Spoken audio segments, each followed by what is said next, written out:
₹10,000 महीने का डिफरेंस तो ये सरकार का आ गया। अब हम आगे की बात करते हैं। सरकार कह रही है सैलरी की 10% कर्मचारी का काटेगी, ओपीएस में नहीं कटता। 18.5% गवर्नमेंट मिला रही है, यानी टोटल 28.5% हो गया। एक कर्मचारी का वेतन अपन मान ले कि 1,00,000 और 25 साल अगर वो नौकरी करता है और 28.5% से अपन लगा लेते हैं, ब्याज भी मत जोड़ो उसमें, तो 85.5 लाख रुपए उसका जमा होता है। 85.5 लाख 25 साल में उसका जमा होगा।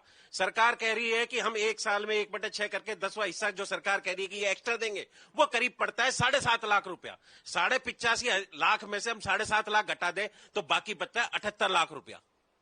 78 लाख का हम 9% ब्याज लगा दे, जो बैंक भी दे रही है, उसका हमें एश्योरेंस पड़ता है 7 लाख रुपया साल का ब्याज।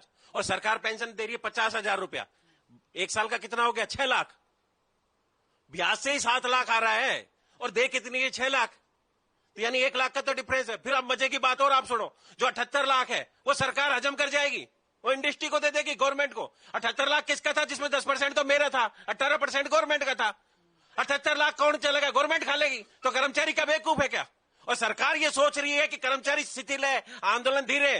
पहला जो हमारा रिटायरमेंट होगा बल्क में, वो 2030 से स्टार्ट होगा। अभी तो हमारे पास 6 साल है सरकार से लड़ने के लिए। और जब कर्मचारी रिटायर्ड होगा तो ये आंदोलन सरकार सोच रही है कि आके इकट्ठे होकर जंतर मंतर पे चले जाते हैं। नहीं, सरकार से दो हाथ हम करने के लिए तैयार है। 6 साल है हमारे पास। सरकार कुछ भी लिया, एनपीएस, ओपीएस, यूपीएस, लास्ट में ओपीएस पे ही आना पड़ेगा।